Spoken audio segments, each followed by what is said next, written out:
this very video edition here, I'm going to be teaching you guys the best settings for winter, or the best settings. Yes, the best settings for winter. After this, we're going to go on the best settings for summer. Then after that, we're going to go on the best settings for rainy season. These are all going to be different settings entirely. So you want to pay a very good attention. If you are actually seeing this for the first time, if you're coming to my channel for the first time, kindly be sure to subscribe and turn on your notification on, and be sure also to share this information with others who are searching for it. Now let's go. Your car AC system has different button here, so whichever settings which you're going to set, which I'm going to teach you today, is going to help you for winter. So don't forget this. So I'm going to try to keep this video as short as possible, as brief as possible. And when you're during the winter, there's a lot of things that's going to be happening. You, technically speaking, would not need AC to work within the winter because everywhere is going to be really freaking cold, and therefore you want inside the car to be heated up. So at this very point here, that is where your heater system comes to work. However, if there is anything that is broken within the heater system, then you could be in trouble, and therefore it might be unsafe to actually drive your car during the winter, because you'll be facing two challenges. One, the inside cabin is going to be extremely cold for you. Then two, except you have to wear a very thick winter suit and cover your hands and everything, but your car has been designed to be able to play that role very well. So when you are inside driving, you don't need to have to worry about your hands and other places, because the car should be able to help you in that very aspect. Now let's go with the settings. The settings you have to go on here is this one first. Let me go ahead and demonstrate it. So we're gonna go ahead and turn this car on. Let's start it. Okay, this car hasn't started first thing in the morning, so it's starting for the first time. And so you will not need the outside air during the winter because it's going to be extremely cold. It can be below 1 degree Celsius, it can be minus 10 degrees Celsius outside, depends on the country where you are. So because of that, you will not need to press the recirculation button. So the first thing you want to do before you start expecting the setting, if you are starting up your car first in the morning like you're doing right now, the factors that will ensure that you get the maximum effects is that the thermostat of your engine is in good condition. If your thermostat is there, it's going to help the engine to build up temperature really super fast. However, if the thermostat has been removed for any reasons, then there's going to be a problem. The car is going to take more time for it to warm up to attain operating temperature, and due to that very fact, the air you're going to be getting out of this very cabin here initially is going to be just normal air and not hot air. And so the first step we're going to be doing here is for you to take this button here. You can see this white arrow here that signifies where the direction of the temperature within the cabin is going to be. So we're going to go ahead and turn it all the way up here. That's it. Now the second phase you want to put it, since you want inside the whole cabin to heat up, putting it in this very direction here is not going to be idealistic. You want to punch in this one, right, and you take it over here. It all depends on where you're going. Let's say that you have a lot of people inside the cabin and there is no too much snowflakes falling on your screen, then you want to keep it here. However, if there is a lot of too much snowflakes falling on the screen when you're outside, let's say that your house doesn't have heater, the heater in your house is not working very fine, and you want to jump into the car for that safe comfort. So what you want to do in that regard is you can compromise your own health first for the car. So what you want to do is to heat up the car first. So that very first settings which I showed you right now will be idealistic for the winter. Later on you're gonna change and you give the windshield. So the priority is you first, then the car can come second.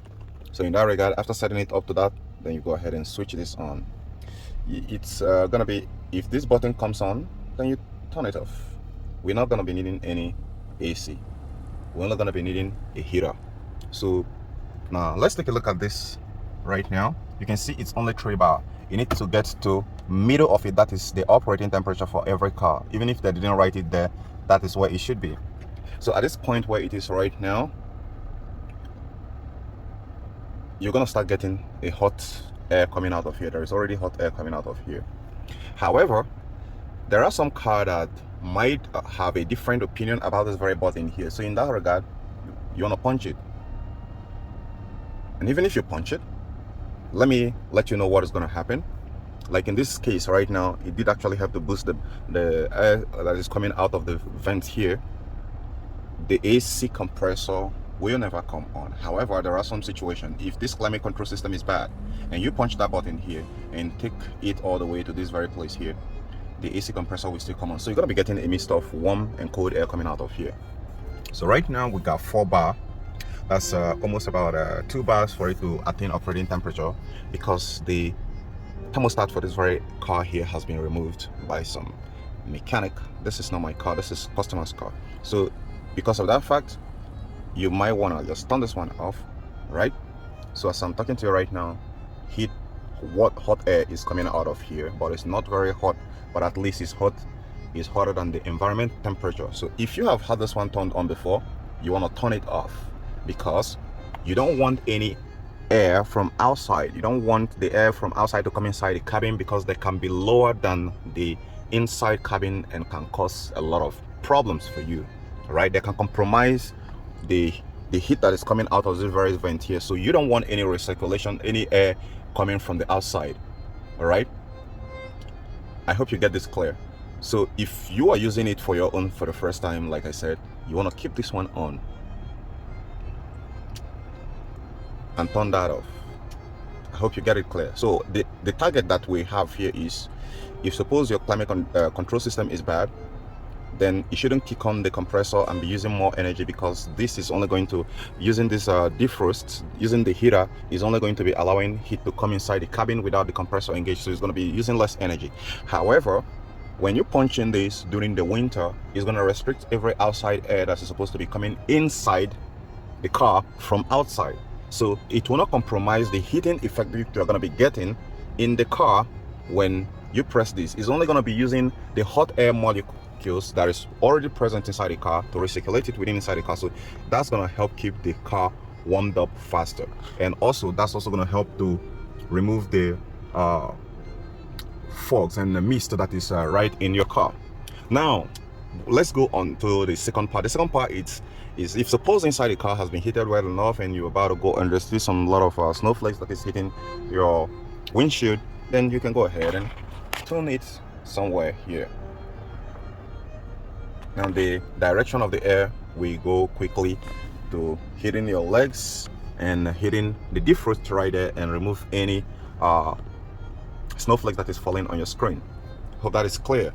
So guys, if you have any further question, now you can see it's also get out of the recirculation button, because it can't keep doing that and keep the recirculation button on. But this is actually dependent on the car make and model. That's why I say heat inside the cabin first. For this very car right now, this is going to be compromising the interior cabin, because it's going to be taking colder air from outside that is much 20 or 30 times colder than inside the car into the cabin, and that's not good. So in that regard, once you're done defrosting the snowflakes over there, you want to take it back here and punch in the recirculation button so that it keeps the inside air warm while you drive your hand and every place.